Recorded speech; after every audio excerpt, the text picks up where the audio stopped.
Welcome to the Business of Esports podcast, where we explore the intersection of business and esports, the fastest growing entertainment phenomenon of this generation. Please welcome your hosts, Arda Okal, William Collis, and Paul Dawalibi. The Business of Esports podcast begins now.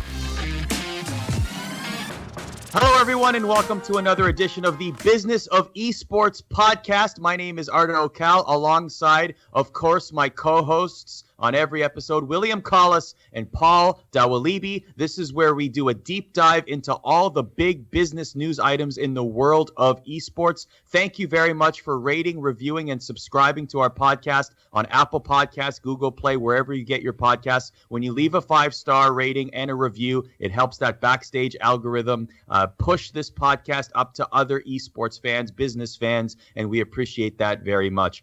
Boys, I'm going to lead things off on what we did this week because I had a lot of fun in Denver. I got invited to the esports mystery, hashtag esports mystery, and what a mystery it was. I can't believe it was a well-kept secret, as it was kept as well as it was until the moment that it was revealed. So kudos to everyone who was there. It was like a who's who of the esports industry. A lot of great people that I got to see again, got to meet for the first time. But it was a lot of fun, and congratulations to Susie Kim and to Monte Cristo on their the worst kept secret of their relationship in esports, I guess, as Monty put it, but getting married, which was great. Here's the question, Arda. Was Monte Cristo, was his actual name on the invite or like spoken during the wedding, or was it there just as Monte Cristo?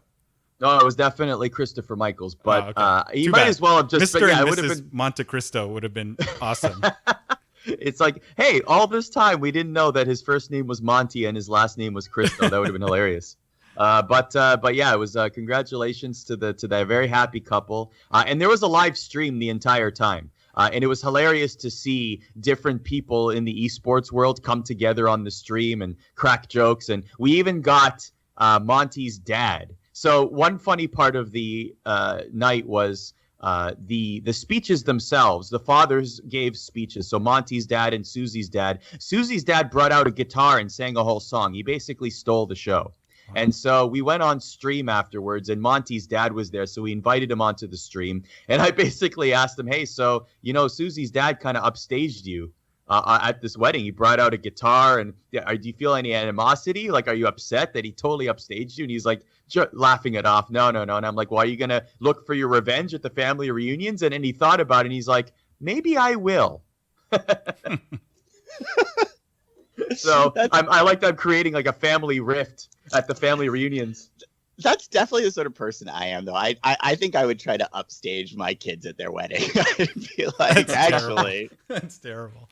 So that was what I had going on with hashtag esports mystery this week. What about you guys? William, let's start with you. What's a cool thing that happened to you this week? Oh man, that's a good question. Well, I actually can I do kind of a sad thing? It's not that sad, but it's an interesting moment for me, which is as everyone knows who listens to this podcast, I'm a huge Heroes of the Storm fan. I absolutely adore Heroes of the Storm beyond words. And I did, the season's coming to the end for Heroes of the Storm, so I was finishing my placement games and I missed my platinum placement, which broke my heart. And I bring it up not because that in itself is interesting, but it just really reminded me how much power and weight esports kind of has for self-validation. It's so, it's a number in a game, whether it's like a silver square or a gold square or whatever. It shouldn't be kind of measured worth. But I was just staring at my ranking feeling so sad, and then I woke up the next morning, I was like, why am I sad? And I was like, oh, it's because I missed platinum in Heroes. So I don't know. It's kind of interesting. It shows how much these games, I think, mean to you, whether you realize it or not. So, William, do you think we'll see? We mourn your platinum, William. Do you think we'll see what happens with like French chefs who lose Michelin stars, where essentially they think life's not worth living anymore? Or? This is it for me, guys. William Collis signing off. No, we need you around, William. We need you here, so please. I don't think it's quite that bad. But you know what? It's funny because it does. I mean, like, you know, look, you spend a lot of time playing these games, and at the end of the day, like it is real validation to see yourself ranked and getting better. So I don't know, but yeah, not quite the Michelin star level yet. So Paul, do you have something more uplifting? I do, a little bit crazy actually. I'm obsessed with the products of a company called Final Mouse. It's the mouse of choice that I use. I included it in our holiday gift guide, even though it is impossible to get. And they didn't even announce it. They said they're coming out with a new product. They didn't tell the public what it was. They said, we're doing a pop-up in LA where you could come buy one of these, whatever it was. And it was some kind of collaboration with Ninja. That's really all they teased. And I'm obsessed with their mice. It's the only mice I use. And so I figured, well, I got to get one. I have to figure out how to get one of these things. They're only selling them at this pop-up in LA. They're going to sell them online, but that means I might have to wait a month to get one. That's not going to work. And so I actually, a friend of mine has an assistant, and I actually convinced him to go stand in line literally for the entire day to go get one of these mice for me. And it turns out it was a mouse, and they called it the Ninja, and it's super light and it's great and all these things. But the mall where they did this pop-up, there were videos of the lines, and I swear to you, the lines were bigger than as if, like, it's as if Kim Kardashian was there. I think if Kim Kardashian was there, there'd be a smaller crowd than for the launch of this mouse. If that tells you anything about the craze around esports right now. If I told you, even if someone told me 10 years ago that people were going to be as obsessed about gaming mice as I was, I would have told you you're crazy. There's no way. This lineup is longer than waiting in line for an iPhone. Oh, way longer. It was much longer. And yeah, and, did you and they were lining up for something they didn't even know what it was. I didn't even know what it was. Yeah, on Twitter, it was unbelievable. Like, my Twitter feed blew up with people posting the line. Like, the one that I remember, not that I was there, but the one I remember from the Twitter feed was said, like, guys, this is a photo of the second line. Like, I can't get to the first line, so this is the second line. This reminds me, actually. So just like how you said there, Paul, that you got an assistant to wait in line for you. I've noticed whenever there's these big product launches and the companies know there's going to be big lines, there are like companies like these, I guess these entrepreneurial hustlers that create line waiting a service. Yeah. Like they've created a service where you can pay somebody like $8 or $10 an hour to wait in line for you for 3 days. Yeah, I mean, it's so much cheaper to pay someone, a few bucks to stand in line for me than to fly out to LA and take 3 days to go get a mouse. I mean, that's next level crazy. But although I am disappointed because I really thought that's where it was going, and I was going to be like, oh, Paul's in a tent. He's got an umbrella. He's just waiting there. Yeah, it's just, and like Paul's like, and you know what? It was the right call. Like, retrospectively, would do again. This is Paul's biggest IRL Twitch stream of all time. That's it. And look, if I couldn't get someone to go wait in line for me, that I totally would have done that. There was no way. The mouse? I was going to be without that mouse day one. It's just okay. Last question on this: was the mouse worth it? I mean, it's a mouse, right? Like, between you and me, it's like it's not life changing, but it is an awesome gaming mouse. Absolutely, it's like 20 grams lighter than their previous version. It feels like you're holding nothing at all. It's pretty awesome. We're gonna have to do an upgrade discussion because I'm still on like primarily Razer gear for my gaming, and at some point, Paul, we're gonna have to sit down. You're gonna have to give me like the breakdown of what you'd recommend because maybe it is time for me to upgrade this holiday season. I mean, I think I have a pretty sweet setup, but I've used the same stuff for like a year, and I think it's time to swap out. You swap out hardware pretty frequently, right? Very frequently, but William, it's good you mentioned that. It's as if you're teeing it up. Anyone I wonder. Should go check out our holiday gift guide on the businessofesports.com, where you can see all the stuff I use, all the stuff I recommend, what I believe are really the best gaming accessories and products in the industry today.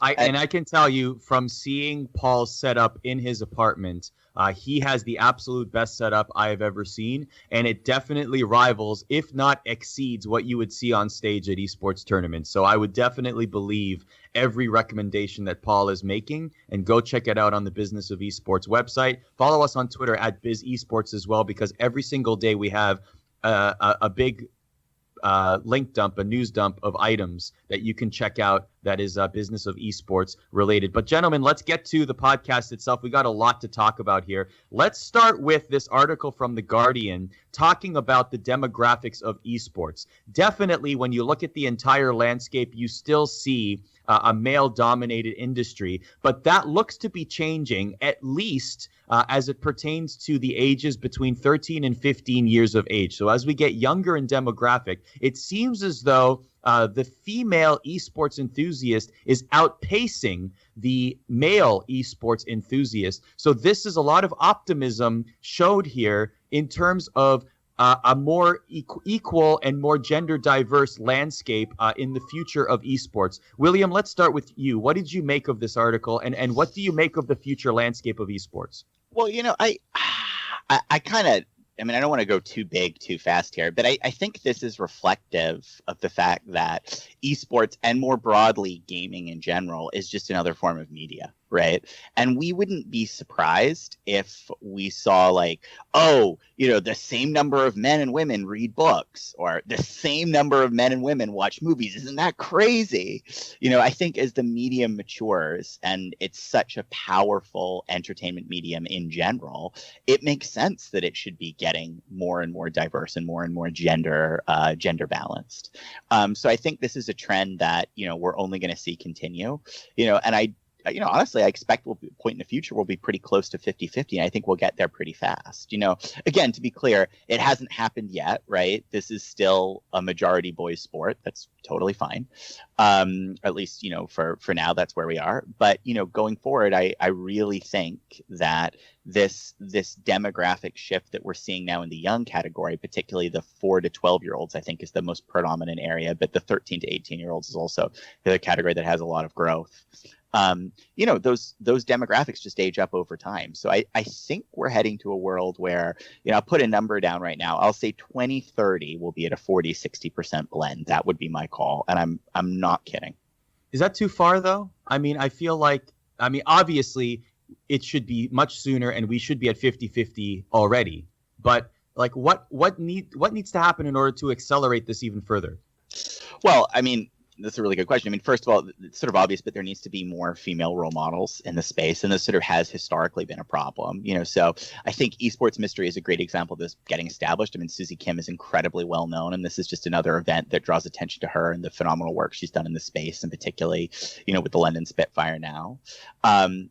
But, beyond that, not just sort of, I'd say, caster personality coach types, but pro players, we need to see a broadening of the pool represented. The Overwatch League has one female competitor in it, right? Good that's not, that's hardly creating the template for lots of young girls to say, I want to be a pro gamer. And remember, one of the cool things about esports is, unlike traditional sports, there's no reason to segregate on gender here. You don't need, you have girls soccer and boys soccer. You don't need to have that in esports.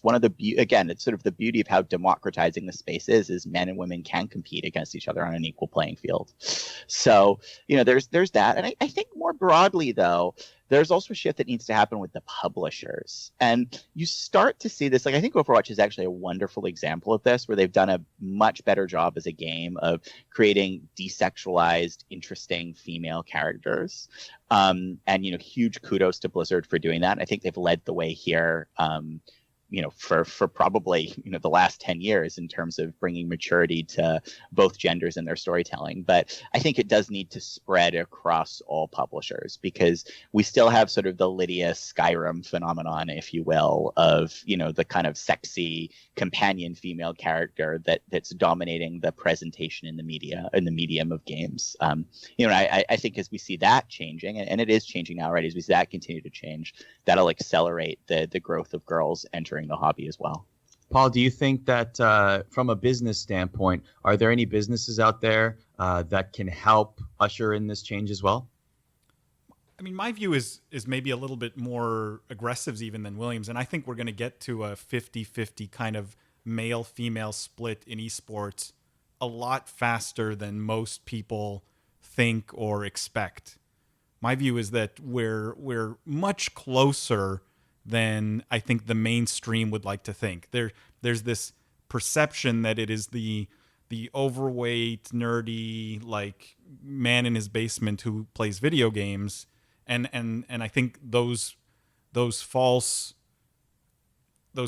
views on the industry are starting to be shattered. Like, people are realizing that's not the reality. You get games like Fortnite where there was no male or female, like there's male and female characters right out of the beginning across the board, like Overwatch. So all these very popular games like Overwatch, like Fortnite, even Battlefield 5 today, you have male and female characters out of the box. So there's no sort of barrier there to getting women playing. Like William said, there's no physical barrier either. It's not like football where if you're not 6'5" and 300 pounds, you just can't be a linebacker. That's just out of the question. In gaming, if anything, I would argue women have an advantage in some ways, that it's been proven medically. If you're shorter, your reflexes tend to be faster, right? There's actually less distance for impulses to go from your brain to your hands. And so I think we're going to get there quite quickly. I think people are, there's not a lot of barriers. And I think William touched on the big ones, though, which are the lack of role models and maybe some of the messaging around the tournaments and things like that these really are open to everybody and they really are for everyone to compete, not just men. And I think the more we start seeing female pros, the more that will start to snowball and accelerate. Girls, I think we also need to make it. I think we also need to make it inclusive. I think everyone, male, female, no matter what gender, race, creed, orientation, no matter what it is, everyone has to feel safe and welcomed in their particular esports community, as a fan, as a player, as a viewer, whatever it is. Totally agree. I think that you have to address any potential toxicity in the community right off the bat. It cannot be accepted. It cannot be allowed if you want everyone to feel welcome. Totally agree with that. Did you guys, not to kind of artificially extend the time, but one thing I thought was interesting, there was an article that came out earlier this year, I forget when, about actually the pay gap in esports for women and men, and particularly on the prizing side. I think it was something like there was a 700% pay gap between sort of top prizing females and the sponsorships they received versus top prizing males and the sponsorships they received. I just thought it was interesting that, we often think of the gender pay gap as something that's, affecting like, Google and Facebook, but it's interesting to, note it's so severe and so pronounced in esports as well. Esports could lead the way. Esports could lead the way on that. Perhaps we can shorten that gap, eliminate that gap entirely, hopefully, and then that would be seen as a beacon or as an example for other industries to follow suit. Yeah, I think that's the right thought, that there's no industry arguably better set up to, definitely no sport better set up to strive for perfect equality on both sides. Right. You can continue the conversation with us on Twitter, by the way. Feel free to tweet us anytime at Biz Esports. Let's move on because we have a lot of topics here on this podcast. William, we talked about this on the supplemental podcast that Paul and I did. That is already up on Apple Podcasts, Google Play, wherever you get your podcasts. We talked about Dr. Disrespect and his comments about the word esports. He's not happy about it. He doesn't like it. He thinks it's lazy. He wishes there was a different word. Basically, the gist of the conversation that Paul and I had, and I'd love to get your thoughts on this, William, is that maybe esports is being used to represent too much in the competitive gaming / streaming / esports tournament realm. Maybe esports is representing too much of that, and there needs to be different words to represent the different facets of the competitive gaming that's going on. What is your thought on what Dr. Disrespect said? Oh, I mean, this is a huge topic. This is like PhD thesis level. I think I could go on for probably too long. I mean, my high level thoughts on it are, one, first of all, I love Dr. Disrespect, but it's always a bit frustrating because, as I sort of remember the article, he sort of said, I don't like the name esports, but I don't have an alternative, which is, you're always a bit like, well, come on, man, propose something. It's not constructive just to criticize. So, but I personally feel like, yeah, I mean, esports is used way too broadly to cover so many different things. I think at a minimum, we need language to differentiate between the team competitive sports and the solo competitive sports, and there's starting to be some language coming up, like challenge running, to refer to sort of taking single player games and turning them into sprinter like or, weightlifting like competitive events. There's starting to be stuff like that, but I I agree. It does feel like, some marketing guy put an E in front of the word sports, 12 years ago, and here we are, but there is an advantage to having a big catch-all term, which is it helps the space penetrate the popular consciousness, right? It creates a big tent that anybody who likes any form of gaming that has a competitive or an online interactive element can sort of come in and under. And I think that aspect of the word esports is very, very positive, at least while the industry is in such an embryonic stage. So I for better or for worse, I think we're stuck with the word esports. I think over time we'll become more nuanced, largely because people will recognize the banner games under esports if they haven't already. Just like, when you talk about basketball, you talk about basketball. You don't talk about, hey, let's talk about, the sport of basketball, right? So, I think going forward, to some degree, the popularity and the permanence of the games will help create the nuance that's missing today. But it doesn't bother me so much, just as I said, because I think it's good to have a grouping that can get everybody together while the industry is still forming and sort of allow us to act as a more titanic or engaging, mass with more market power, more eyeballs, et cetera. Does that make sense? I hope I made that point clear. It does. I still say, though, that there needs to be a different term for people competing for prize money at the top level, which I consider to be esports, and somebody simply being paid by people who is watching them play a game, even though it's competitive. That money stream and the act of being on Twitch and playing a game with no sort of stake necessarily, simply just getting money from people who is watching them, that to me is not esports. That should be a different term. Well, don't get me started, because I think we don't have a word right now for what do you call the athletes who do it, pro gamers. We don't have, it sort of feels weird to be using the same word to refer to Michael Jordan as it does to refer to, Ninja, right? So we definitely need more nuance around that. I liked the term athlete. I pushed hard for that. Clearly I lost that battle. I feel like, who is it? The girl in Mean Girls who tries to make fetch happen. I feel like that. I picked a stupid word. What do you think of athlete? Athlete's a terrible name. Oh my God, let's not even. I know. I seriously hope the doc doesn't hear this, because if he thought esports was ugly. I know. So you're going to chop this clip up and tag Dr. Disrespect on Twitter, right? Oh, yeah. Athlete just rolls off the tongue. Well, there aren't a lot of other good options, I'll say in my defense. But yes, with the benefit of hindsight, I realize how stupid it is to have that word. But we still need a word. Maybe that should be, our next podcast. We can all come back and we can propose what we think a better word for pro gamer is, or an esports athlete. I don't think. Go ahead, Paul. I just think there's too much emphasis on what we're calling it. I mean, I completely agree with the doc. I said it on our previous podcast. I hate the word esports. I think it's ugly, and I think it's lazy. We just tacked an E on an existing word. But I see the benefit of it. And to William's point, it has already kind of pierced the mainstream. I think the ship has sailed on the word esports. I'm actually curious who actually coined the term. William, I don't know if you know, or if anyone knows even, but who used it first. I'd be curious what their professional background is. Were they a marketing person? Were they a gamer? What context was it used? I'd be curious. But I think the only hope now is maybe creating a word for the elite of those participating in esports, because I think everything else has been covered by the word esports. Yeah. Well, let us know. Actually, this might be a good exercise for people on Twitter to let us know if you have a specific word for these two realms that we just described at Biz Esports on Twitter. I'd love to hear what people think, if they have any creative ideas as well. Let's move on. Forbes released a list of the highest paid YouTube stars of 2018, and 5 of the 10 belong in the video game realm. They're esporters, guys. They're in esports.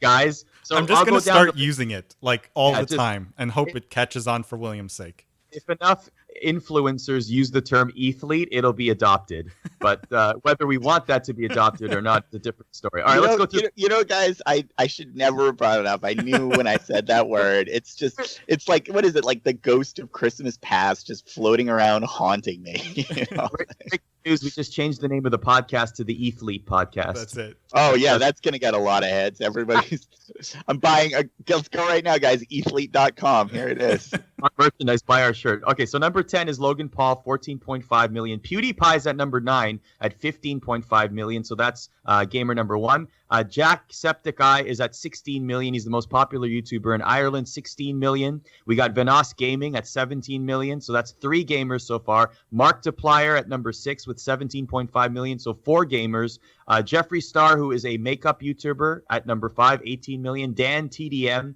18.5 million. Another gamer of British descent. Dude Perfect is at 20 million at number 3. Jake Paul at number 2 with 21.5 million. And number 1, Ryan Toys Review. 7 years old, $22 million, reviews toys, unboxes them. Let me say that again, $22 million. He loves Legos, trains, and cars. One more time, $22 million, 7 years old. What are we doing with our lives? Incredible. Get that kid playing Fortnite. He'll be bigger than Ninja. Oh, I know. Yeah, just watch out for that first stream. But I think, first of all, it's important to distinguish. Some of these channels are effectively commercial channels, like the top channel, the kid, reviewing toys. I think that started in a genuine way, but effectively, it's a sponsorship-driven channel right now. So I think it's a little bit, and it really is. My understanding is it's almost entirely driven by the toy companies basically paying for product placement. I think that's a little bit different than something like, and maybe I'm wrong here, I don't know, than something like a, who's our guy? Why am I blanking on our name? Our top YouTube gamer guy. PewDiePie?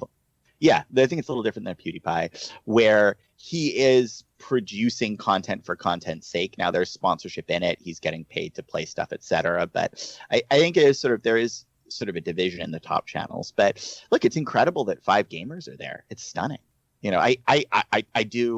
I sort of have the question of I'm amazed PewDiePie's popularity and all the popularity of all these guys has sustained. I think when PewDiePie first appeared in the South Park episode, I thought it was flash in the pan style and that there was going to be a rotating of this celebrity culture, but at least in the gaming space, because there's so much churn elsewhere in it. But it does look like the personalities are one of the constants in gaming, and we're seeing that reflective of the fact that as gaming rises in popularity, it's the same names who are climbing to the top of the YouTube lists. Paul, do you think that as we go along here, as this grows in popularity, do you think that we will see an increase in people that will be able to make a primary income off of video game streaming, or do you think that will decline? Oh, it's definitely going to increase. I think what the YouTube stats really say is that there's a virtually insatiable appetite today to watch people gaming, right? Like even Twitch is not enough. People watch a stream from whoever, PewDiePie, any guy who's streaming on Twitch, any of these gamers who stream on Twitch, most of the big Twitch streamers who stream on Twitch also post on YouTube. And so anyone who's watching their stream is a fan of that streamer is then going to YouTube to watch highlights, to watch clips. Like, to me, this says there is an almost insatiable desire, demand for gaming content. And that's, I think, the really exciting part.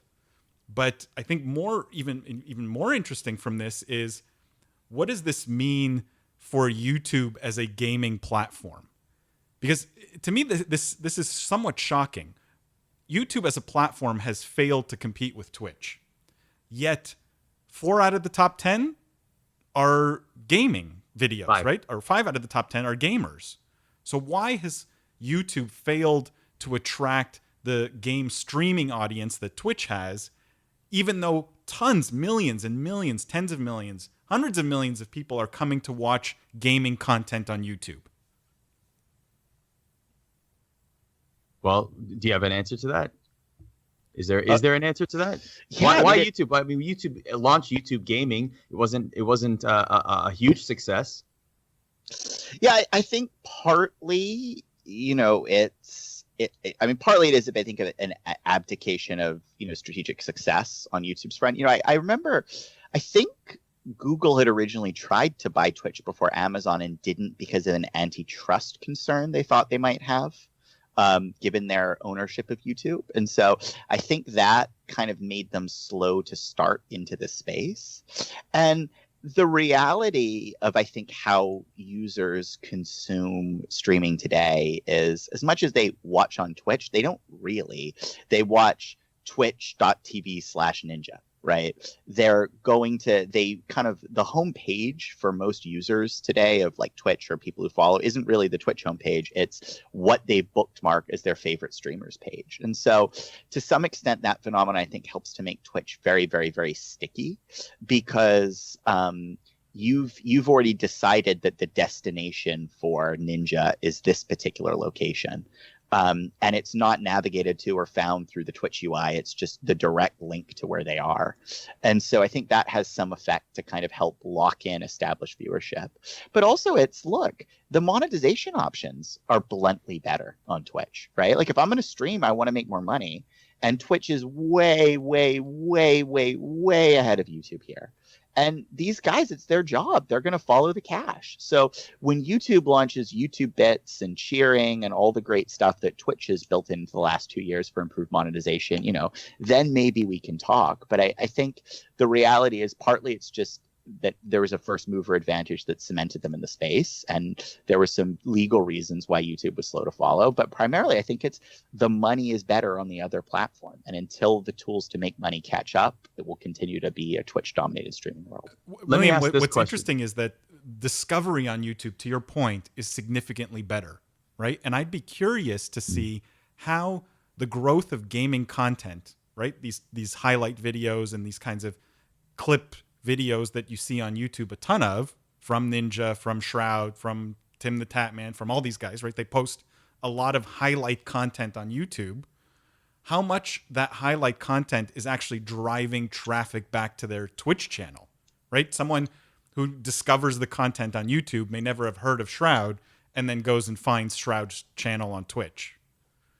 I have a funny feeling that YouTube's tremendously good discovery algorithm is driving eyeballs back to Twitch, ironically enough. And if you watch Twitch streamers, anytime they do something cool, inevitably in the chat, you'll see people going, hi, YouTube, because they know that clip is going to go straight to YouTube.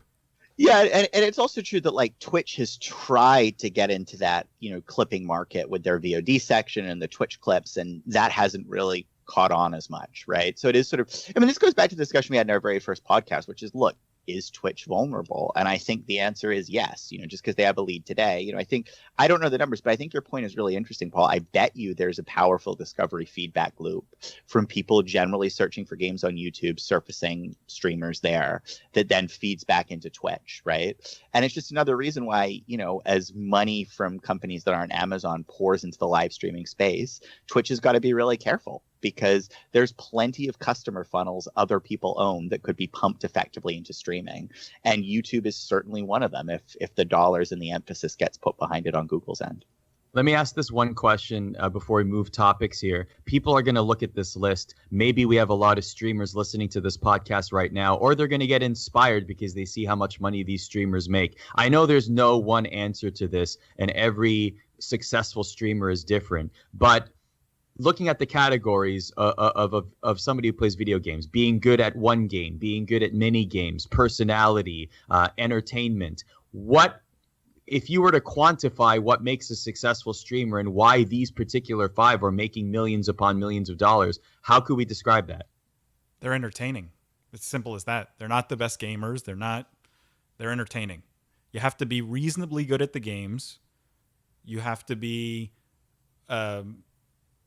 good with your audience, but most important, you have to be entertaining. And they've all got some angle, some personality quirk or something that's unique about them that people attach themselves to.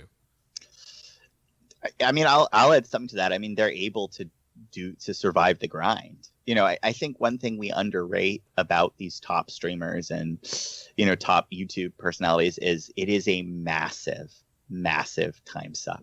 It's not like you just play for 2 hours a day, pop a video up and are done. These people are effectively producing content 24/7, and they're able to they have a skill that lets them maintain their upbeat, consistent, energetic personality for 12, 14, 16 hours of content production at a time. And it really is that much. The amount that these guys have to pump out to keep Twitch channels active, to make sponsored content, to work with, now there's the new fan engagement tools on YouTube, which are important to promote and drive. This is not it looks easy, but it's not. It's sort of a permanent being on camera job. And I think the fact that they're able to do it and constantly create that much content with that much consistency is a big success. And it's really hard to do. I don't think a lot of people can do it. I think it looks easy. If you've ever tried streaming at home, you can do it for 2 hours at a time, 3 hours at a time. Try doing it for 12 hours a day for a month and see how you feel about it. Not a lot of people have the personality or the mentality that lets them do that. And it's like any other entertainment business. It's like acting. It's a grind, and there's no guarantee of success, no matter how good you are or how much you do. Part of it is you just have to get a little bit lucky. You need something to go viral or someone to notice you or host you. Or it takes the combination of the grind and that little bit of luck element that comes from any entertainment business. Yeah. I mean, I'll just say personally, I remember the one time I did a marathon stream when I was streaming the very first time I got to Legend at Hearthstone, and I thought it would be fun to do that and sort of experience that. And it took me, I think, it ended up taking me 14 hours to get there. It was horrible, Paul. It was horrible. It's the first hour you're like, yeah, I'm going to do this all day. I got my coffee. I got my occasional people in my chat who were saying encouraging messages. Here we go. And then around hour 3, you're just staring into this abyss. You're like, oh my God, I have nothing left to say. It's the same game again and again, but I'm not even really enjoying playing the game because I'm trying to do all these other things around the game, and you get physically tired. I can't stress it enough. In the same way after a long day in the office, people say oh, I'm so tired, even though they're just saying it. It's the same thing here, except it's like a long day in an office where all you're doing is leading a public speaking meeting. It's I mean, William, you and I are going to disagree on this one just because I could totally get paid to play games all day long. I could power through that. No problem. The problem is if, adult life responsibilities get in the way. I just don't have that luxury. But I totally could if that was the path I had chosen. This might have to be our New Year activity, Paul. We might have to do some 24-hour stream. Together. Yeah, 24-hour stream. I think I'd like to do a test one day for the three of us to see how long, just a no time limit stream, and see how long all three of us last. Oh, there's no. I bet I could go at least 24 hours. I'd say. Well, you're a professional. I mean, that's like saying who's going to win in a sprint. William or Usain Bolt. I mean, come on. I don't know what odds that race would have, but oh well. That might be more fun to watch, right? Yeah, no kidding. Yeah, maybe Usain's running backwards, blindfolded, no problem. We should immediately tag him on this and be like, Usain, we have a great promotional opportunity. Great idea. For you. Well, between your soccer games, here's an idea for you. Here's the last topic before we get to our main topic. Overwatch League and Overwatch in general continues to knock on the door of mainstream conscience, especially in the United States. Here are two very interesting news items. Recently, Sports Business Daily and Sports Business Journal did a reader's survey, their annual reader's survey, and one of the questions was, what are the hottest sports properties? And here is the top 3. NBA was number 1 at 56%. NFL was number 2 at 29%. And beating MLS, NHL, Major League Baseball, and NCAA was Overwatch League at 28%.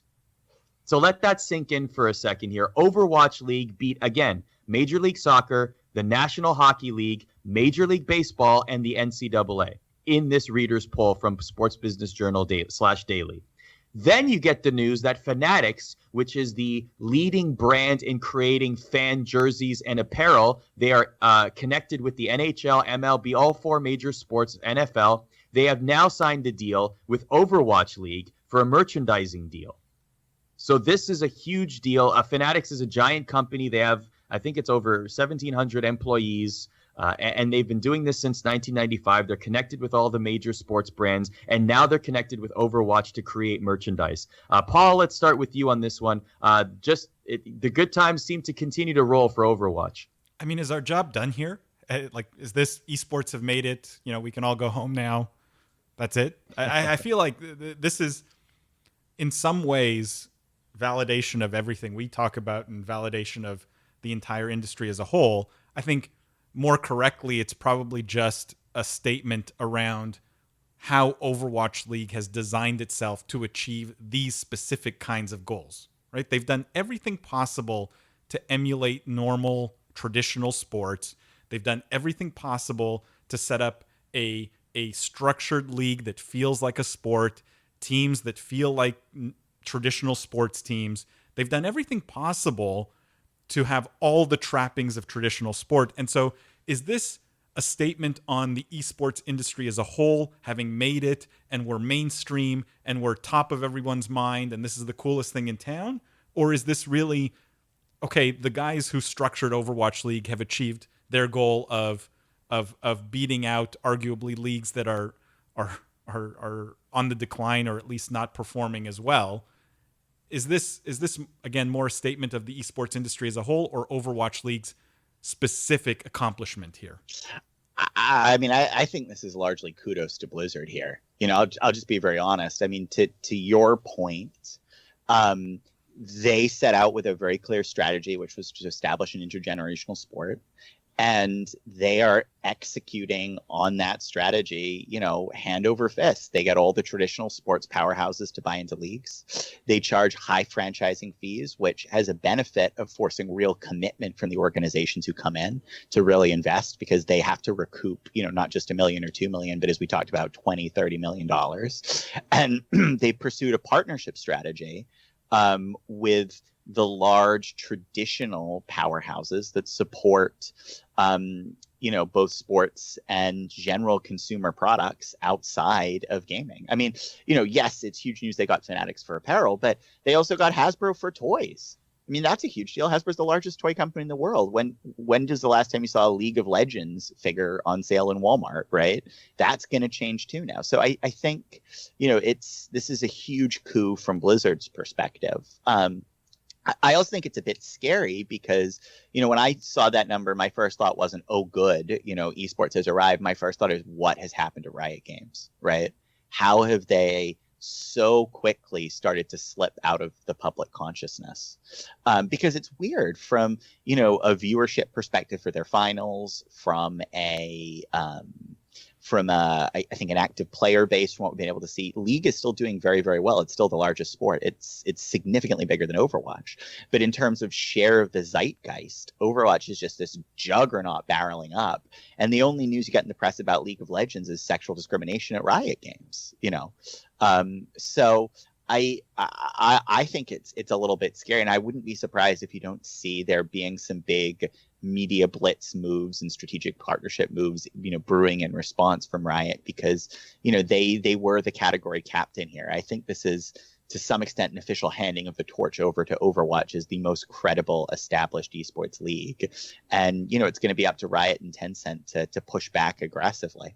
So, William, do you think instead of celebrating here, the three of us should really be depressed about this? Like, is that the message that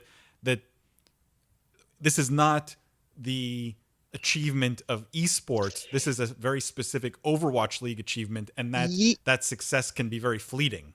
Yes, that sort of captures actually how I'm feeling. It feels like we're in a replacement business, right? If you'd seen, and I'm totally making this up, but if you saw a poll like this from 2005, it would be World of Warcraft, right? Like, World of Warcraft dominates the public zeitgeist and most popular. If you saw a poll like this from 2011, it would be League of Legends, right? Those things are nowhere to be seen here. It's Overwatch. Now, granted, I'm sort of making a simplified case here, but it does feel lit to me like we're not in a space where, yes, this is significant that this is broken through and it speaks to a publisher's excellent commitment, but we're not in a space where the games as a whole are building momentum. It's just one specific publisher doing an excellent job. But I would argue that wouldn't... Sorry, go ahead. I was going to say, wouldn't you argue, though, that Blizzard is creating the blueprint for how future developers can approach monetizing and further growing their game? Because, yes, you hit the nail on the head. We talked about this on the podcast before. Nobody owns basketball. The NBA is the biggest league. In esports, the titles will always change. That's the way the ecosystem is. I don't see a time where we will have one video game as the premier game forever that people will be playing. No, but we talked about this already. You have to have stability at some point. Otherwise, the ecosystem is a terrible bet. If Overwatch is gone 10 years from now, first of all, that Blizzard will have wasted a ton of capital. All the teams that bought franchises will have wasted a ton of capital. But then when the next big game comes up, Watch Over, that's my corny name for the next Overwatch, right? When Watch Over comes out, right, no one's going to care about it because they're going to say, look, these things only last 4 or 5 years. There's no long-term franchise value in them. I can't invest. But here's the interesting thing. What if I really wish they had done this poll, but instead of listing Overwatch League as the option, they had just put like esports. How many people would identify themselves as esports fans, like an NHL fan or an NBA fan, versus a specifically Overwatch League fan? This could be an American thing, but this poll was predominantly readers in North America, specifically in the United States, right? And League of Legends may not, like you said, William, Overwatch League, because of its big presence in the United States currently, is likely surpassed Riot Games and League of Legends, even though League of Legends has a great foothold overseas. So this might be a case where we have a really big footprint in North America for a league and a game. Yeah, that's a good point. The geographic bias is very real in esports because, it's a global sport, right? And certainly games like Dota, for example, the vast majority of their player base are not in the United States. So I hadn't thought about that. That's a good point. It'd be very different as a global poll. And also to Paul's point, it would be very different if this were just esports in general. I mean, the real question is, where's Fortnite here, right? Because Fortnite's probably got to, I would say Fortnite probably has a bigger share of the zeitgeist than Overwatch right now. Did they even ask about that on this? I don't know. No, but this is for leagues, though. This isn't for games. So I wonder if the 2019 or even 2020 poll with the same question, whether we will see the Fortnite League on this poll, which is very possible because Fortnite is so popular. Yeah. I mean, the other side of it is, does any of this matter? Do these kinds of polls matter at all? And you could make the argument that none of it really does. The question is, how big is the industry from a dollar perspective relative to those other leagues? And so is esports and our esports leagues making more money than the NHL or MLS or any of these other guys? To me, that's probably one of the easiest ways to measure this and be able to claim some kind of victory. Well, just look at the franchise tag or the franchise fee in Overwatch League. Yes, it did double from season 1 to season 2, but it's still, what is it, $40 million? As opposed to the NHL, Seattle's buying in at, I think, 650. Oh, yeah. Which, by the way, is just a stunning number to me because, I was kind of hit with it when I saw it. And I was like, wait a minute, but like, look, I know you love hockey, artists, so I have to be careful about what I say, but you don't have to be careful. It's okay. I mean, just by most measures, right?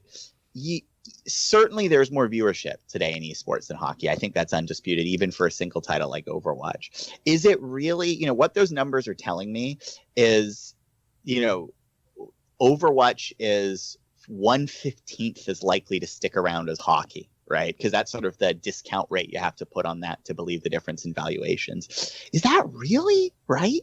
Like there's only like a 6% chance this league stays around. That feels like a market mispricing to me. More on the NHL side being too expensive than the Overwatch League side being cheap. But it does highlight, I think it's weird that there's such a high residual value in hockey when, it's like if this were any other asset, if you were comparing to, widget making companies and you're like, well, one is growing faster, has more customers, and, the only benefit to the other companies it's been around longer, you'd be like, yeah, I'm not going to invest in that other company. It's just the old one. It's weird to me that the assets are priced so strangely in sports versus esports. There's a premium for sure, because it's seen as a prize. It's seen as a sign that you've made it, right? Like sports teams are really for billionaires and multi-billionaires. And so it's seen as a prize. And so there's demand for them at that level, and people will pay a premium. I think a lot of the buyers, especially I don't know all the economics of traditional sports teams, and I'm not sure how well some of the hockey teams in the NHL are performing. I think you get teams like the Canadiens and the Leafs that do well every year, but there's a bunch of teams that probably lose money. And so the buyers of those teams, I think inevitably they're betting on some greater fool kind of theory, right? Where they buy a team for 600 million, they know they may lose money 5 out of the 10 years they own the team, but they know that in 10 years someone's going to pay them a lot more than what they paid for it. And so it's a pretty safe investment from that standpoint. Yeah, and I know the price argument, Paul, and it's certainly true that these are not, in many ways, sports teams are priced more like works of art than they are real assets. But even so, a 15x valuation differential felt really, really bold to me. You're not going to get any disagreement from me on that, because I believe esports teams are going to see tremendous value, appreciation in value over the next decade. The question is, do we care about these kinds of polls in terms of mind share, or is it really about dollars and cents? Because I think a lot of people do, Paul. I think that people look at these and they sort of, Sports Business Daily, Sports Business Journal is trusted definitely in the sports media, sports business community, but the audience of that definitely isn't endemic esports people, or at least predominant audience of that. So people that are reading this poll are people who are traditional sports employees, executives, fans. So when they see Overwatch League as number 3, then they're going to say, wow, this might just be another way for them to say, wow, I should really be paying attention to esports. And maybe there are some venture capitalists or investors reading that saying, okay, maybe now is time for me to start investing. And I think for that, it's good. But I don't think we can draw really solid conclusions from this kind of poll. I don't think we can declare victory or we can declare defeat as an industry, as an esports industry. Well, I don't think there's going to be a victory or defeat in our next topic, which is our main topic here on the Business of Esports podcast. This is an interesting one. William, you brought this to our attention, suggested that this be the main topic, and it is a good one. A16Z has put up basically like a thesis paper on the physical experience of esports. Of course, we see this with fans going to events, pop-up activations with teams, Overwatch League, soon becoming home and away experience events, much like traditional sports. But the thesis that A16Z is bringing forward is that they are arguing that the physical experience is overvalued in esports, just like it was for e-commerce. So basically comparing the esports experience and ecosystem to commerce and e-commerce, saying things like, there was a time where people would think it was ludicrous to buy an article of clothing online because people would want to try it on at a store before buying it. And now, of course, people buy clothing online all the time. People buy cars online all the time. So the physical experience is almost phasing out in a way, or being highly overshadowed by the e-commerce experience. So, Paul, let me start with you on this one. Because we talked about this on the Supplemental podcast with an article, with an interview with WWE superstar Xavier Woods, who was arguing for more of the local and physical experience, and you seem to agree with that. So where did you land after you had a chance to read this A16Z thesis? So I don't think he's completely wrong. I just don't think he's seen far enough into the future. And the parallel I draw is just about any other entertainment industry. So if you look, not just e-commerce and retail, but if you look at the music business, for example, the music business started and it was all about the live experience, right? You would go see your favorite band in concert, in person, perform, and you'd pay to go see them. And then when people started pressing CDs and pressing discs, like traditional discs, the idea was we don't need to perform anymore. We can sit in the studio and we can deliver music to people in their homes where they can listen to it at their leisure. And this is a much more efficient business for us. People overestimate, as the guy from Andreessen said, people overestimate the value of the in-person experience. And that worked for a bit until eventually, for whatever reason, we can talk about those reasons, people started craving the in-person experience. Getting music on your phone or on your PC was no longer good enough. People stopped paying for that and, in fact, started to value the in-person experience even more. Now, most musicians make all their money on tour and make very little money off of their actual physical music. And that same parallel you could draw with retail. I think what he ignores in this article is retail has done the same kind of 180. It was all about the brick and mortar, and Amazon came along and said, no, you don't need any of this. You can buy everything online. You never need to go into a store. And I think now we're seeing a bit of a reversal where, first of all, a lot of the big online retailers are doing pop-ups or like specialty kind of retail, like little special things, including Amazon. Amazon has 2-3 stores just in New York. And bookstores, they're testing their automated, convenience store concept. Yeah. Because people crave the in-person experience. I think it's a very human thing to want to see and touch something in person. And I don't think you can get rid of that. And I don't think you can engage an audience, especially early in the life cycle of any business or any industry. I don't think you can get people excited about what you're doing just online. So, William, one of the lines in this thesis is they say the in-person sports experience can't be replicated online. They say it's about the crowd and community. You need to see a game in person to get hooked. I think they underestimate how consumer behavior can change. Yeah, I have a different, I have pretty intimate personal experience with this. In a different way than Paul, which was, the founding story of Gamer Sensei. So, Gamer Sensei is the esports coaching company that I co-founded with my friend Rohan. And in the early days, we thought maybe you needed to have the coaching physically, right?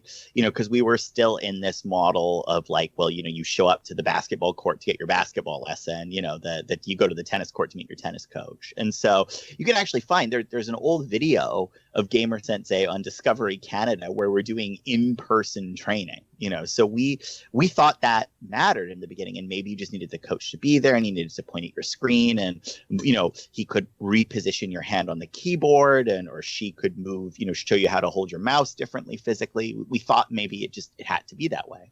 The reality was, when we were doing the early coaching, it looked like this. The coach and the student would come in, they would turn on their computers, they would put on their headsets, they would stare at the screen, and they would game. And they would get upset because they would already need some sort of screen chat or communication tool open for the other people in their matches. And the fact that they could hear the coach in the same room as them talking to them, and then also had this open chat thing, was confusing for them. So very quickly we saw that what we thought might need to be a physical experience was just actually better replicated digitally. And I definitely think, look, it is not the same. It's not the same as a physical experience, a purely digital experience in many regards, for a lot of the elements that Paul's talking about. The question is the digital experience, value adjusted better? And I think 9 times out of 10 for gaming, it probably is. That the exceptions to me, the things that are going to have to stick around are going to be gaming centers. Because, and believe it or not, we are still a hardware gated world where not everybody can be playing on open PCs at home. And I think there's a need, just like, I think there's a need for areas for local congregation, for sort of diehard fans, as well as for people to access better tech and better equipment, particularly as the sport matures. So I think gaming centers will be one area of physical permanence. I think another thing is these, pop-up engagement activations for publisher and fan connectivity, like the Ninja Final Mouse thing we talk about. I think is a great example of there needing to be a physical event to drive interest and engagement and to sort of bring fans together. But that's a pretty limited set of things that need to be physically anchored. And if you're telling me, we need to have all of esports or most esports things ultimately tethered back to real world locations, I think you're absolutely crazy. I think we're in a world where a lot of things that we think are challenging to digitize will digitize. I think we might even be in a space where, as great as the tournaments are to watch, in person, it's a rush. In 3 or 4 years, we might even get there with VR spectator tools. So it's actually more fun to be sitting at home digitally. I don't know, but I definitely think that's an interesting point, actually, William. I remember talking with somebody who is doing a whole oral history of virtual reality. He's writing a book on it. And he said that in the next 10 years, we will come to a point where every single sense will be replicated. Sight, sound, even smell will be replicated in virtual reality, so that you could be literally sitting on your couch and have the entire arena or stadium experience in sports and feel exactly like you're there. Even touch. That's what he said. I'm totally there. I believe in all that sci-fi stuff. I don't even think it needs to go that far. I think it's a lot, again, it's value adjusted. I think it's a lot cheaper to watch it at home, and get it piped to you. It's a lower effort barrier. And if I can be in a world where my friends are beamed in digitally with me, I'm in courtside seats because that's where the digital camera is placed. All my buddies are next to me in courtside seats, honestly, that's starting to sound like an experience that's not the same as showing up at the stadium, but value adjusted, it's a interesting experience and maybe a better experience. So yeah, look, we're definitely heading to this brave new world where everything digitizes, even the stuff we think doesn't digitize. The pace and the speed at which it goes is arguable, but I am 100% in the Matrix plug-in, that's where we're heading category. And I think the only question is, because we are physical creatures, not digital creatures, for a long time there will still be anchors that we have to this world and a need for physical interaction and intimacy in this world. And, the question is, where are those touch points so powerful that they resist the cost-effective, speed-effective, low-effort barrier of digitization? And I think for esports, I said my places. I think they're gaming centers and these pop-up publisher connectivity, fan connectivity activations. I mean, Arda, what you mentioned, your friend around VR talking about that, it's something they call the uncanny valley. It's a hypothetical sort of place where you can no longer differentiate between the real and the virtual. And I think people overestimate how quickly we're going to get there. I don't think it's going to happen as quickly as people think, because it's really hard from a technology standpoint to replicate all of the senses in a way that tricks your brain into believing you're actually there. And so I think that's a long way off. And because that's a long way off, my view is the industry is going to go through the same exact life cycle. If it's smart, it will go through the same exact life cycle that just about every other entertainment industry goes through, which is day one, call it today, you need to engage fans who are not hardcore gamers, who don't, I'm fine watching an Overwatch League game at home. I could sit and I could spend an hour, 2 hours and watch 3-4 games in a row, and I would enjoy myself tremendously. But there's an entire set of potential fans, customers out there who cannot connect with Overwatch League in that way. Cannot today.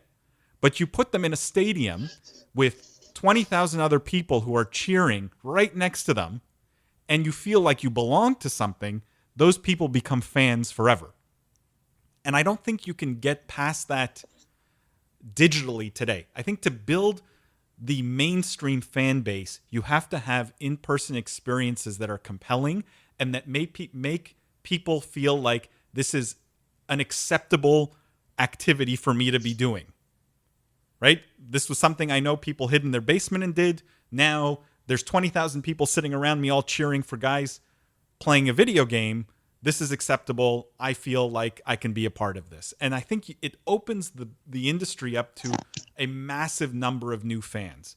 Now, I think over time, what will happen is people start getting not tired of the in-person experience, but they realize that they can get a lot of the same experiences in digital, that a lot of that in-person experience can be replicated in digital form, and they don't need to get off their couch, and they're a fan anyways.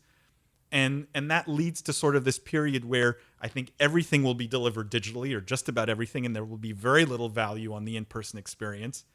And I think over time, what happens is that complacency around the in-person experience, that ambivalence to the in-person experience, people start to get lonely again, and they realize, shit, I'm sitting on my couch watching this alone. This would be so much more fun with other people. And you get this kind of reversal that you got in the music business and just about everywhere else, where you go from an all digital world to a world where the in-person experience is really something that feels unique. It feels like something special. Going to a concert is not something you do every day. It's a really kind of special evening out. It's interesting, Paul. I mean, you make some very, very good points, and I think particularly there's something as I hear you talk about, the need for physicality to drive legitimacy. And I think particularly with parents, right? I think this is a bit unusual, but it's this generation that's growing up today that's going to be, I think, the first true esports generation that never really saw the distinction between, competitive gaming and competitive sports. And, it is different for parents to just let their kid go to the basement and sit in front of a TV versus taking them out to a concrete event and seeing things happen, right? So again, I think it's all powerful arguments. And there's definitely nobody saying there's not value to physical interactivity and physical space. There is. I guess I just go back to this sort of central thesis of people are lazy, digital goods are cheap, digital delivery is very efficient, very fast and instantaneous. And games themselves are 100% digital. So they access these digital pipes very, very, more easily than anything else. I just think it's, I think it feels so trite to say I agree with A16Z because, come on, that's usually the safe money. But in this case, I really do agree with their broad thesis. I think most things go over. But I'm curious, what's your opinion on gaming centers specifically? Because you haven't talked about that as much. Like this idea that, because we don't really have as many of those in the US right now. Versus, say, South Korea. And I think they're an area of physicality that's going to experience massive growth. Because of the needs that I said for like a local area for people to congregate, like the local basketball court, and because of the fact that the reality is we are still for gaming hardware constrained, and so the ability to rent or try premium hardware is very valuable. Do you agree with that, or do you think I'm crazy? Because in some sense, I feel like I'm talking about a very old school cyber cafe model. Yeah, if you're talking about cyber cafe, like a place where I can go play games that I wouldn't otherwise play at home because I maybe don't have the hardware at home, and maybe have a sandwich and go home, I worry about that, not because I think people don't want it. I worry about it because I think the business model there is very tough. Hardware's changing all the time. These PCs get abused. Like you're talking about a tough business to make affordable for the user. PC hardware, gaming hardware is expensive. And the day you buy your computer, 6 months later, it's completely obsolete, basically. And so, I worry about the business model for the owners of those, call it cafes. Mm-hmm. I think it works in a place like Korea where you have a gaming culture that will go and spend hours and hours, entire days in these cafes. I worry about that working in North America. Again, not because I think people don't want it. I definitely think there's probably a need for it. I think there's an entire swath of console gamers who would love to play Fortnite on the PC, but can't afford a $2,000 gaming computer.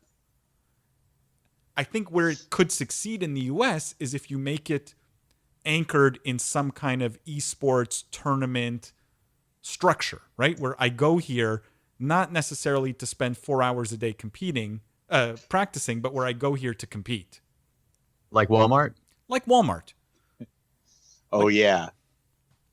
Like, I think if it's anchored in some kind of competitive atmosphere, you're more likely to get an audience here that will be loyal to that place. Because that's hard to get outside of the home. Like, there's no chance many of these kids will grow up to be, Overwatch League players. But can they get that feeling in some small way at a local level? I think there's probably a business that could deliver that. A cafe style business that could deliver that. And that's what I'm saying about the community piece. I think and this is, again, I think maybe my thinking's here dated, I don't know, but we did have at one point an arcade culture in the United States in the 80s. It went away when the technology was democratized and came home, right? But now we're coming to a point where I think culturally we are more like South Korea, where esports is penetrating the zeitgeist. There's a desire for connectivity and community around it. And I think it makes sense that there are central locations in cities where you can go to have a premium esports experience. That just resonates with me. And I think your point is very astute. I think it has to be tied to competition and a local competition. Because one thing I desperately want is I think I'm the best Heroes of the Storm player in Providence, Rhode Island. I have no way of knowing, right? The only thing I can know is my boring global, leader score ranking, which is not platinum and makes me very sad. But if there were But if there were the local place, on downtown Thayer Street, I could go and try my luck against the local competition and build some sort of local community and friendships and relationships. That's very unique. It can't be offered by the publishers and the game itself because they're premised on de-anonymity and large, broad-based matchmaking to have competitive matches. This is fundamentally not that. It's going to be a competitive experience. I'm going to be better than a lot of people. A lot of people are going to be better than me. But it's about the community building and the local level stuff. And I think that if you want my money on sort of the bread and butter piece that esports needs, it's that. Because once you have that type of scene happening around esports in a larger scaled way, then you really do have you have the grassroots support that's required to buoy these games and leagues from the bottom up. Yeah, and it feeds. The challenge exactly, yeah. The challenge today is in esports, everything's coming from the top down. People are deciding there should be leagues, let's make a league, right? There should be a world championships, let's make a world championships. There's very little coming from the bottom up. You know what I mean? And there's very little transparency on the path to get there. Yeah. What I think is, and you alluded to it, and I think it's brilliant, which is I should be able to compete in Providence, Rhode Island with a bunch of buddies, wear jerseys sponsored by the local pizza shop, and have locals come and watch and engage at that very local level, because I think that feeds into the bigger picture in a very significant way. You engage the local communities, you build fan bases, you engage local sponsors. Like there's entire industry that can come up around that. And you give people a clear path towards whatever dream they might have in esports. Right. Yeah, no, I'm sold on that anyway. Sorry, Arda. I was going to say, it sounds like you guys are converging on a agreement in terms of local and physical interaction with esports. Just to go back to the article, though, it's obviously, as we mentioned, it makes the point that relating it to esports or e-commerce and commerce, basically places like Amazon and Shopify completely eliminated the need to physically go places and get the same shopping experience online. So the one thing that this article or this thesis does say, and I want to get our final thoughts on this as we wrap up the podcast here, there's one big difference. Esports is kind of a profitable marketing channel for game publishers. To my knowledge, esports never had anyone that could influence the ecosystem like that. If my theory is right, who ends up building the esports stack? Who's the Shopify, Amazon, the 3P shippers, the packaging companies, etc. of gaming/esports? So if this thesis is correct, what does the business landscape look like for people to never have to be out and about and enjoy esports from the comfort of their own home for the rest of the time? Yeah, I mean, I think this is a little where the A16Z article goes off the mark, because they're saying like, oh, who's the Shopify? Who's the Amazon? Guys, I mean, that stuff's already existing. It's the battle.nets and it's the Twitches of the world, right? That's, if they're talking about who is sort of the provider pipes that are going to move all of the esports experience to users, we've done a very nice job of building central hubs that conglomerate digitized content for this, right? I struggled with kind of the concluding piece of that article, because I was a bit like, yeah, but what are they expecting us to be selling? Like, and more to the point, let's say we do need a wonderful destination to move Overwatch action figures. Why isn't that Amazon? Why can't the same pipes that are already working, for other competitive industries work for esports? So I be honest, I got a little bit lost at the end. Like, I thought they made a good point that the physicality matters less, but then they kind of closed on this big picture question of who are the backbone infrastructures. And when I think a lot of the backbone infrastructures have been uncovered for the last 3 or 4 years. I don't know. What do you think, Paul? I actually agreed with his conclusion, ironically enough, but I didn't agree with much of the rest. That I do think there is the need for this digital stack of services to feed the esports industry. That those businesses will, even if it's a service that exists today in some form, either a new player will come up to try and do it better, or an existing player will launch a service to fill whatever gap there is. And eventually the big players will buy up all the little guys for their tech, and you'll start having sort of the big guys offer a wide range of services. It's the nature of just about any industry from a VC's perspective. It's often how they look at industries from the 30,000 foot view, which is how can we build up the stack, and who's going to buy us, and who's going to aggregate the stack together and sort of dominate the market. And I don't blame him for looking at it that way, because that's very typical of the VC view of the world, and I tend to agree with that view of the world. What really bothered me with the thrust of the article is I truly believe it came from a point of view of someone who has studied the esports industry but has never really been a gamer, who's never been to a LAN party.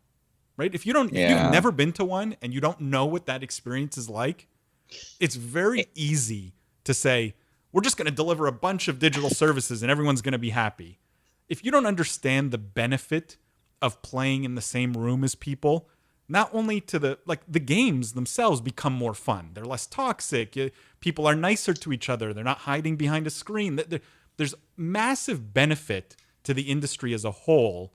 And I think this is really typical of people commenting on the esports industry from the outside who don't understand the fundamentals of what it is to play games, and play games with friends, and play games at LAN parties, and who have never really lived it. And this is the gap, I think. It's not so much who's going to be the stack. It's who are the people who are going to understand both sides of the equation. The business side and the gamer side. But Paul, now we're deconverging a little, because I had some incredible LAN party experiences growing up, particularly around Age of Empires 2. Shout out, what happened to Microsoft Studios? Come on, guys. But, honestly, the digital experiences I have today around the games I'm active in, Hearthstone, Heroes of the Storm, things like that, look, it's not the same at all. There is something wonderful about cheersing your Mountain Dew with the buddy next to you after you take a round that's never going to be replicated digitally. But if I compare those sort of ancillary benefits to the fact that I log into my Discord community, there's always a bunch of friends there anytime I want. It's effortless to sync with friends and see who's playing games. We're easily swapping memes and tips and articles while we're waiting for matches to queue, where I'm talking with my buddies who are on vacation or around the world, right? And the conversation keeps going even when I'm not there. So when I jump back in, I have a thread to scroll and I can catch up. Like, the digitization of that LAN party experience is pretty darn good. No, it's not a substitute, but on balance, I would rather take all these new features than the old world. And I think that's sort of the point I'm making is, yes, physical experiences can always be a premium product. There will always be a premium physical experience available because there are unique aspects to it. But that doesn't mean it's the democratized, mainstream, bold face of the industry. It just means it's like, a fancy watch, right? Some people will want them and have them because they're a great premium value add, but the vast majority of us tell time with our Droid or Android or Apple phone. The way I look at his article is the thrust of it is digital will replace physical, essentially. Or digital is so much more valuable and interesting than physical that it will be the focus and it will replace the physical. My view is the physical will exist, the digital will exist, and what he doesn't even talk about, and I think he really misses on, is there will be an entire digital that will enable the physical. Think Tinder for LAN parties, right? I look at people's stats and I can swipe left or swipe right, and maybe I want to get together and game with them. So to me, that's an interesting concept. I actually, we're gonna have to talk about that one later, Paul. There's something there actually. That's really cool. So to me, there's an entire 2/3 of it is rooted in the physical, in my view. The digital is important, but it's an enabler of the fun that is really rooted in the physical. Well, while Paul and William patent that Tinder for LAN parties idea. I'm swiping right on you right now, Paul. They're swiping right on this business idea. They're creating the business plan so nobody steal it. Right. Well, that'll wrap things up here on the Business of Esports podcast. Of course, check out thebusinessofesports.com. There is a daily news dump of a whole bunch of articles you should be aware of. Paul puts that together every single day. Definitely rate, review, and subscribe to this podcast. Helps us out with other people discovering this podcast, esports fans, business fans. And thank you very much for listening. We will catch you next time.